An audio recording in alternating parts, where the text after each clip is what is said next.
This morning and this afternoon, the job description said, hey, go out and play with puppies. Does it get any better than that? No, yeah, obviously not. And of course, we're playing, but we're also learning. And the thing that fascinates me is I wouldn't really think that when these little guys are born, their mom would let you get involved in the thing. But isn't that what happens? Well, absolutely. You know, I mean, we want to start a relationship with them as soon as we can, and it's so much fun besides, because, you know, when the first day they're born, the way we start the be trusted relationship is by picking them up and holding them in our hands. And as we're doing that, they're starting to associate a feeling of comfort and security with us. So by the time they can run around a little bit like these guys are doing, well, they already know us, they trust us, and they want to follow us on adventures, which gives us the perfect opportunity for them to help them develop their self-confidence. And you're seeing that right now, because what Kaylin's doing is she's putting little obstacles in their way, things for them to overcome. Now today, of course, it's the logs. If they can't make it across, well, then she'll give them a hand. But when they do make it, then they get lots of praise on the other side, and they learn something from that. What they're learning is that we're not asking them to do anything impossible, and also that we'll always be there to help them if the going gets tough. And that pays big dividends when we're on the trail together with them later on in life. Well, confidence is certainly a big part of it, and that trust and be trusted relationship has worked well. I know you won a 1,000-mile race in 1988 with some young dogs, so they're going to get this down pretty quickly. What's the next step in their training like? Well, you know, they learn from us from the time they're little guys, but there is a time when they have to take on a mentor to help them, you know, to go to the next level, because I think we want the same thing parents do, and that is for every success they have to be a stepping stone or a building block towards their next success. So, of course, after they've learned from us, bonded, developed self-confidence, then we bring out the mentors. And who are their mentors?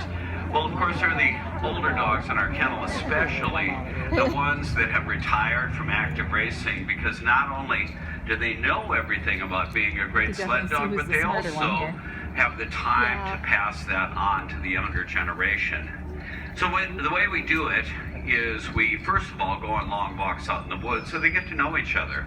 And the older dogs, of course, run way out in front, and the puppies will naturally chase after them.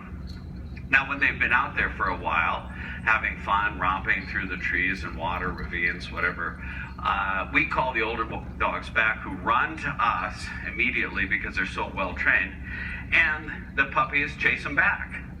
Now, the key is that we repeat that process again and again until, by association, the puppies start learning something from the older dogs.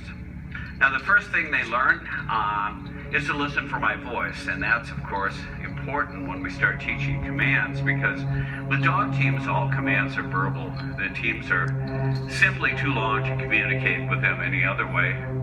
But the second thing they learn, and by far this is the most important, they learn to always follow the example of those older dogs, because those are the ones that ultimately will bring us all safely home, and they need that skill when they go on harness for the first time. Well, now let's say that magic word. How about harness? Look at this. Everybody gets excited when we say harness, which is sort of counterintuitive. I mean, are they a certain weight or a certain age when little guys join the big guys? Well, you know, Jay, it's really a combination of all those things that tell us that they're ready to go for their first run pulling a sled. And, you know, so we have to look for them to make sure that everything is just right. First thing we look for is, are they physically capable of doing it? In other words, are they big enough, strong enough, and fast enough? And you can see these little guys that we have back here, well, they're not ready for that yet, but they will be, and it usually happens at about 6 months of age. Now, the second thing we look for is whether or not them two in hand are continue to learn from those older dogs. And of course, we know that by the fact that they're listening to us, but more so even that they're just paying attention all the time, because that's going to be important when they run and harness. Of course, their mentor is going to be right alongside them, But the final thing we look for is something that neither the older dogs nor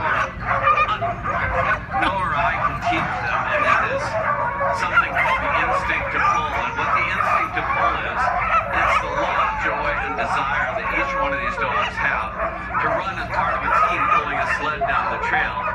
But I think you can see from that instinct, as we have dogs, we have power, and so I certainly don't need any more of that. So I modified this four-wheeler in a couple of ways. Number one, I've removed the engine. You can see my hand go through. There's nothing there except dog power today, and I've got so much of that I've actually reinforced the brakes on it so that I can safely make it around the corners, because this thing can really get going. But the final thing is, when you're hitching up a dog team, you really want to make sure that you're tied off securely, because they'll head out on the trail before you're ready to go. So I sure don't want that to happen. I'm going to read it. Give me a call from the other side and let you know how this is going. Now listen to what he says to start the team here. God bless you, Hi. We say hi to all right. Don't first Canadian track. Said Marche, which the term actually mushing derived from. But we say hi for all right. Now they're going to run around. We'll see him in the hole between the buildings here on the outside of the dog yard. He's got both hands on the brakes trying to hold some of that adrenaline in for a strong finish. They're pulling hard. Now, if you have read things or heard things about this activity and you have questions about any part of it, we're going to have some young people at the village that will bring some dogs down so you'll get straight answers. And that's something to look forward to when we get off the boat for a little while. But right now we're looking across the water to the backstretch. He's going to come out of those spruce trees, talk to us on the radio, run all the way down to a U-turn and come back.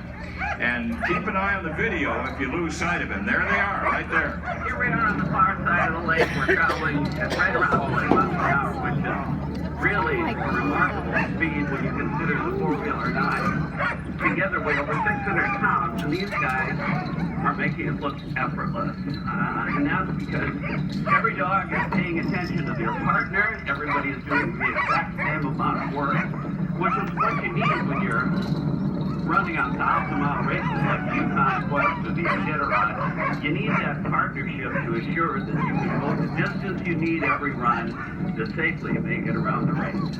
I'll tell you more about these guys. I have to give them a command. Huh. Okay, now you hollered haw. Haw is left, G is right, like driving mules on the farm. But unlike driving mules, he doesn't have any reins on their backs. There are no bits in their teeth. There's no mechanical means of controlling that team. Nothing to pull or jerk. Now watch as they come around the third turn, again on the video, if you can't see them from where you are. And we'll get a report on the run to the finish here. Just coming out of the trees right now. Here we are headed home, and it's really beautiful watching these guys work. Because now they're doing what any great marathoner would do, is they're accelerating. Now, they conserved some energy as we went out, and they're using it now. We'd be passing anybody who might be in front of us and winning the race. Tell you what, when I get there. Now, Susan was on the frozen Yukon River with Brandon up front on a training run one Sunday before whenever I did a run. And everything was going fine until she started giving Granite a series of G right turn commands, and every time she hollered G, he swung hard to the left. And he'd never done that before. Finally, the human got the message and let him pull the whole sled off the river to the left-hand side. And the minute they cleared the ice on the right, where they would have been, collapsed.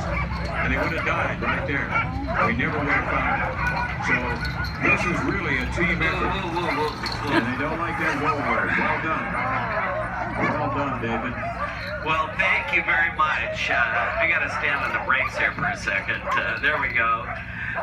These guys are the true heroes, champions. They do the hard work. So after every run, every dog gets a pat on the head. And then, of course, just like us, everybody loves to play, and the dogs are no different. Everybody into the pool. That's right. And that's about 48-degree water.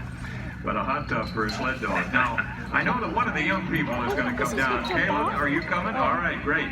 And she will answer our questions at the dog yard. But I know you're going to be there, too.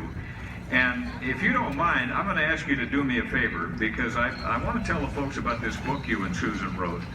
about this remarkable story of Granite. And if somebody brings you a book, would you have time to write a little something over your signature that might be a personal dedication to a young person we don't even know, but we'd like to inspire here in 2019?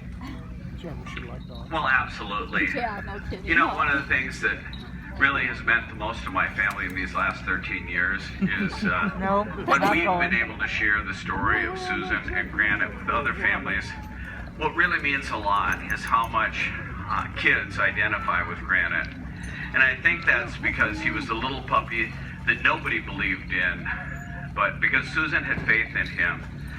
And I remember watching those two work so hard together until eventually he became the greatest lead dog in history. So if any of you would like me to personalize a copy to either yourselves, children, grandchildren, or maybe even library, it'd be my privilege to do it. Well, I know it's a big hit with my 3 grandsons, and because of what you guys stand for here at Trailbreaker Kennels, Susan's life, your life together, and so glad that we'll get a chance to continue this at Cheney Village a little later. Thanks, Dave, for your hospitality. Well, thank you so much for stopping by.